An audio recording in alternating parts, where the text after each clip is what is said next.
Do you want to hear the shocking story of the CIA's most trusted and high-ranking officer, the man entrusted with the nation's most secret intelligence, who chose to sell those secrets to a foreign adversary?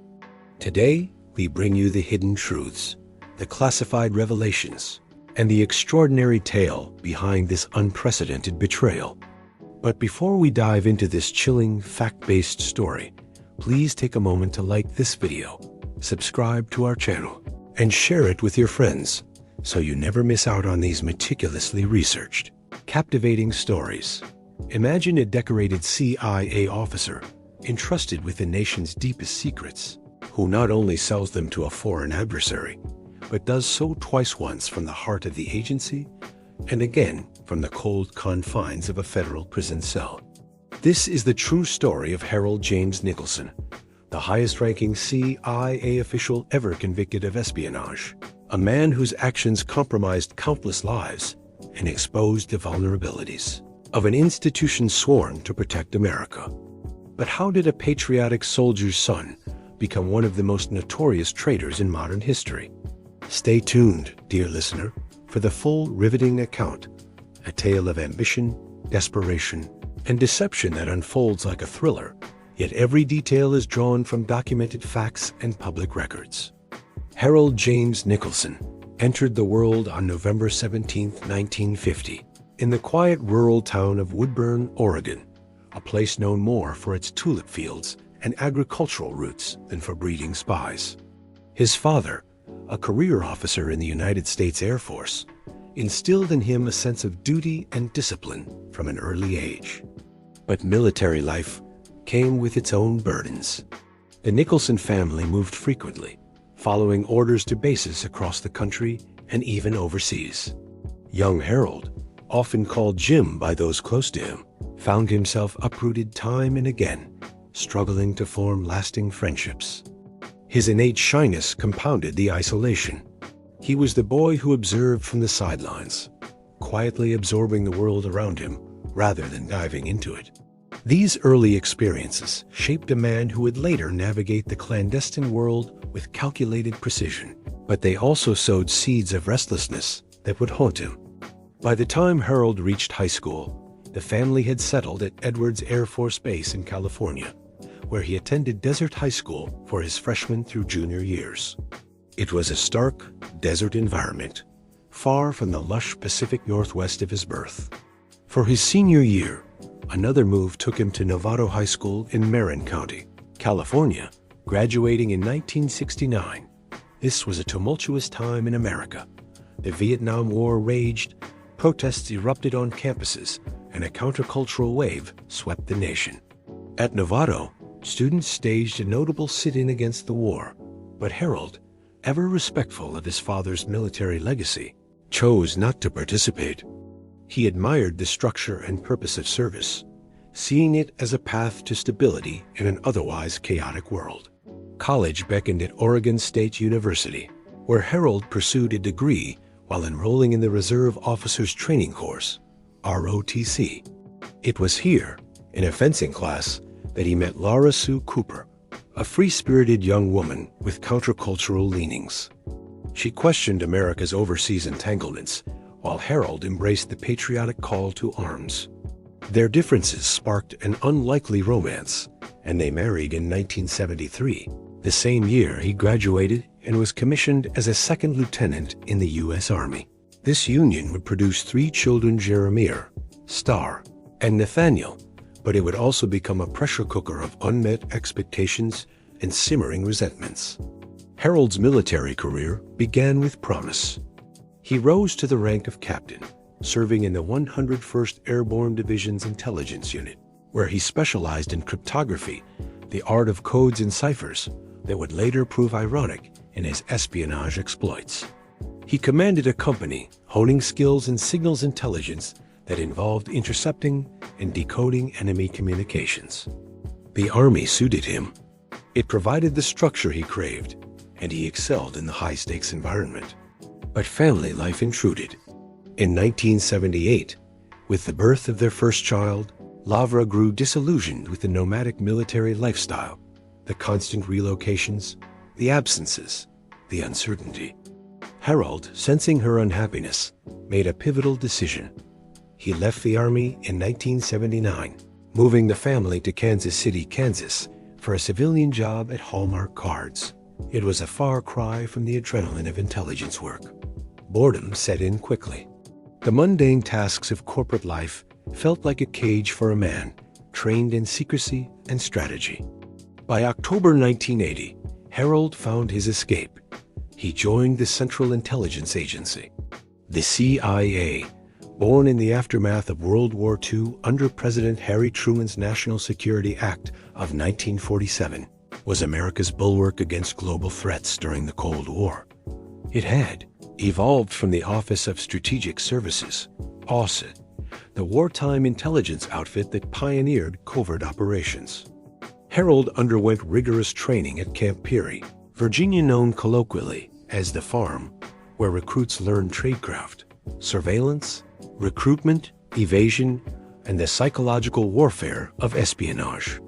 He earned top-secret clearances, including sensitive compartmented information, granting him access to the agency's most guarded compartments. His overseas postings began in earnest. From 1982 to 1985, he served in Manila, Philippines, during a period of political upheaval under Ferdinand Marcos. The CIA was deeply involved in monitoring communist insurgencies and supporting U.S. allies in Southeast Asia, echoes of the Vietnam era. Harold thrived, but the move strained his family. Next came Bangkok, Thailand, from 1985 to 1987, where he delved into regional intelligence amid the lingering shadows of the Khmer Rouge and Soviet influence. Then Tokyo, Japan, from 1987 to 1989, a hub for monitoring North Korea and China's rising power. Each assignment elevated his status. He was a rising star, trusted with sensitive operations. In 1990, Harold achieved a milestone. He became chief of station in Bucharest, Romania, just as the Iron Curtain crumbled. The fall of Nicolae Ceausescu in 1989 had left a power vacuum, and the CIA was pivotal in assessing post-communist transitions. Harold oversaw operations in a volatile environment, recruiting assets and gathering intelligence on Soviet remnants. But personal cracks appeared. U.S. Ambassador John R. Davis Jr. noted security concerns and psychological issues in reports, warning that Harold's behavior raised red flags. These were reportedly ignored by CIA headquarters, a decision that would later haunt the agency. By 1992, Harold was Deputy Chief of Station and Operations Officer in Kuala Lumpur, Malaysia. Here, the family strains boiled over. The Nicholsons had moved 21 times in 23 years. The children resented the disruptions, and Laura's bitterness grew. They filed for divorce in 1992, finalized in 1994. In a rare twist for the era, Harold was awarded custody of the 3 children, citing concerns about Laura's anger affecting them. He relocated with the kids to the U.S., but the emotional toll was immense. In Malaysia, he began a relationship with a Thai woman he hoped to marry, adding to his personal turmoil. It was in this vortex of stress, financial pressures from the divorce, career demands, and a sense of being undervalued that Harold's espionage began.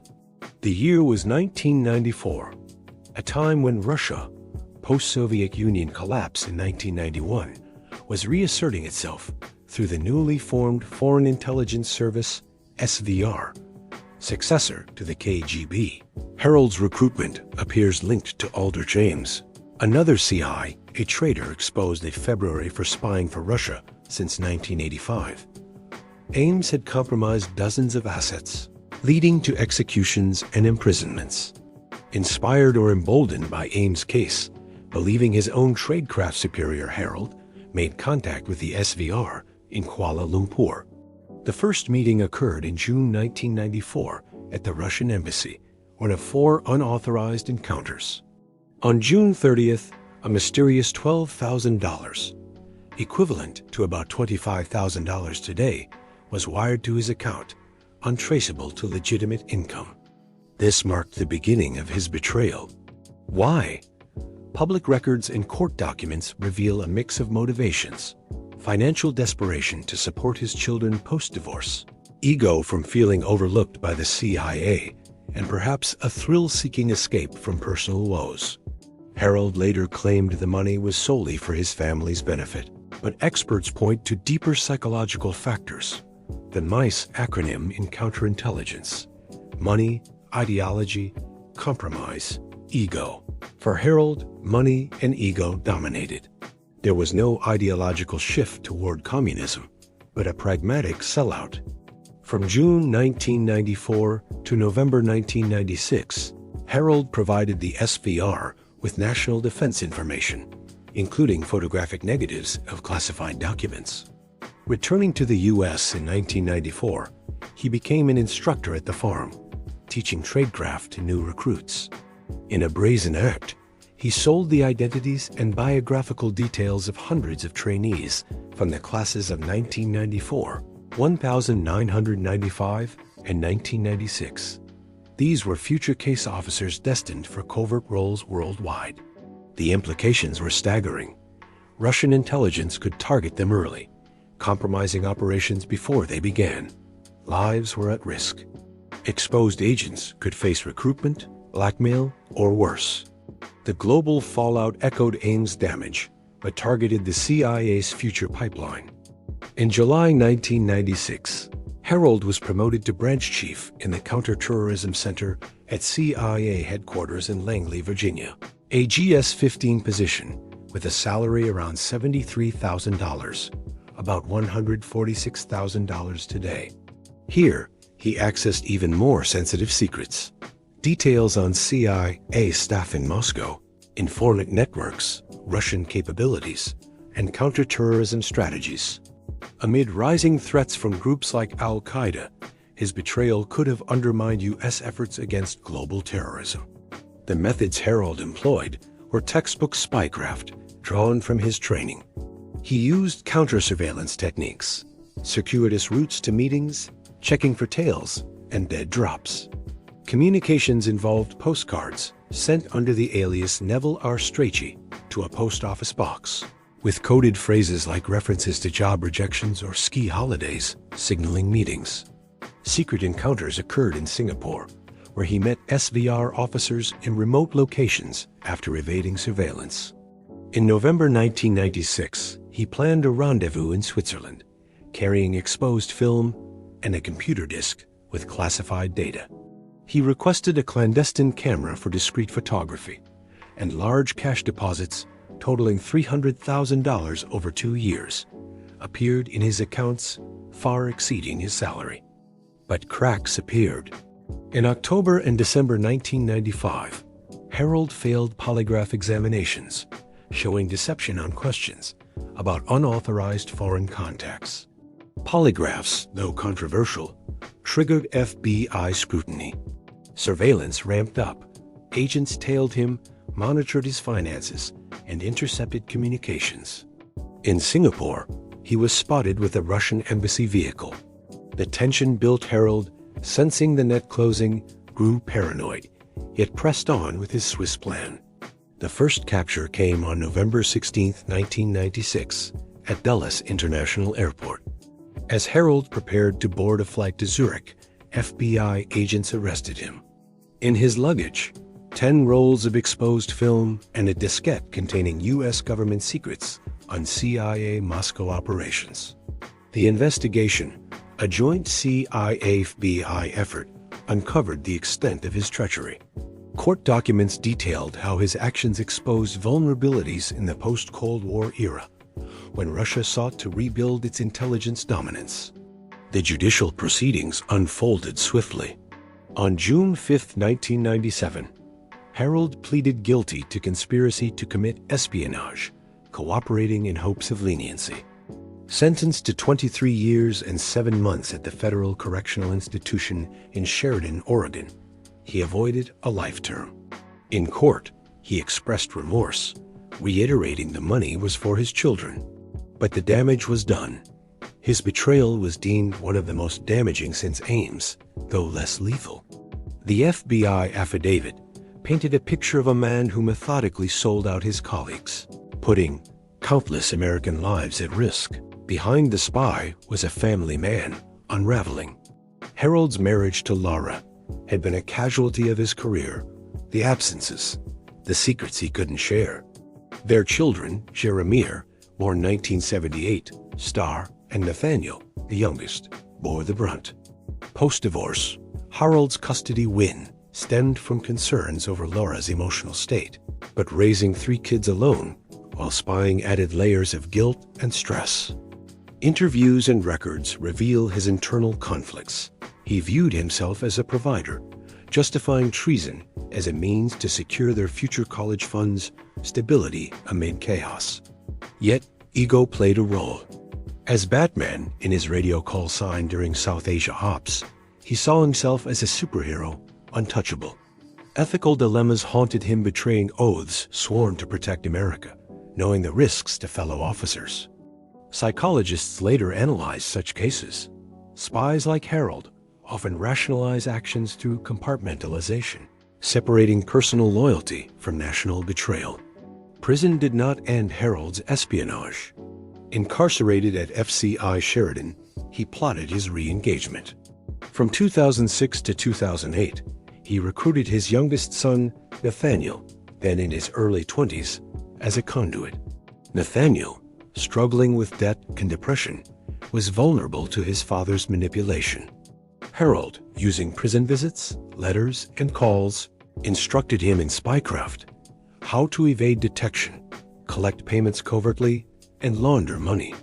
Nathaniel traveled to Mexico City, Lima, Peru, Cyprus, and even the Russian consulate in San Francisco, meeting SVR agents and collecting over $47,000 Harold's pension for past services, plus messages.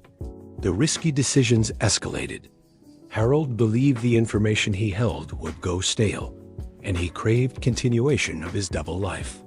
Suspense mounted as FBI agents, tipped off by anomalies, surveilled Nathaniel. In late 2008, Nathaniel was arrested. Harold was extradited from prison to face charges. The second judicial proceedings began in 2009, with indictments for conspiracy to act as a foreign agent and money laundering. On January 18, 2011, Harold pleaded guilty, receiving an additional 8 years, with 5 charges dropped. Transferred to the Supermax USP Florence ADX in Colorado home to notorious inmates like the Unabomber, he served until November 24, 2023, after 27 years total. The moral and ethical lessons from Harold's case are profound. It underscores the fragility of loyalty in high-stakes professions, where personal crises can erode national allegiance. Betrayal isn't born in a vacuum. It's often a cascade of unchecked motivations, greed, resentment, ego, that override oaths. For national security, it highlights the need for robust vetting, psychological support, and oversight. The CIA, post-Ames and Nicholson, tightened polygraphs and financial audits, but vulnerabilities persist. Harold's story warns that even the most trusted can falter, urging vigilance against internal threats. Harold James Nicholson's legacy is one of infamy and caution. His espionage compromised hundreds of CIA trainees, forcing reroutes in operations and potential lifelong risks to agents. Globally, it bolstered Russia's intelligence resurgence, providing leverage in the post-Soviet era. Unlike Ames, who caused executions, Nicholson's damage was more insidious, eroding trust within the agency and exposing systemic flaws. Released in 2023, his case remains a benchmark for counterintelligence training, a reminder that betrayal can strike twice, even from behind bars. This story is based solely on publicly available research, court documents, FBI records, and documented events. No classified information has been used or disclosed. It is presented for educational and storytelling purposes only, to illuminate historical facts without endorsing or glorifying treason. As we conclude, reflect on these lessons. In a world of shadows, loyalty is our greatest shield. Betrayal, our deepest wound. Consider the human costs of national security, how personal choices ripple across borders. What safeguards can prevent such falls? Ponder this, and stay vigilant in your own pursuits of truth and integrity. The story of Harold James Nicholson stands as a stark warning in history. A single man's ambitions, personal pressures, and fractured family life nearly undermined decades of intelligence operations, putting lives, missions, and national security at severe risk. His betrayal stretched across continents and decades, from the highest offices at the CIA to the cold walls of federal prison. Even while incarcerated, his espionage did not cease, proving that human desires can persist in the darkest corners. Remember this lesson. Loyalty is fragile, and the cost of betrayal is measured not only in money or documents, but in trust, relationships, and human lives. In a world where intelligence networks operate in the shadows, vigilance, integrity, and moral responsibility remain our strongest defense. The story of Harold Nicholson is not merely a tale of espionage, it is a timeless lesson etched into the pages of history, resonating even today for anyone who serves, protects, and seeks the truth. This documentary-style narrative is based entirely on publicly available research, court records, FBI and CIA documents, and credible reporting. No classified or restricted information has been used. While every effort has been made to ensure accuracy, some internal thoughts and motivations are dramatized for storytelling purposes. This presentation is intended solely for educational and documentary purposes, to inform viewers of historical facts without promoting or justifying acts of treason.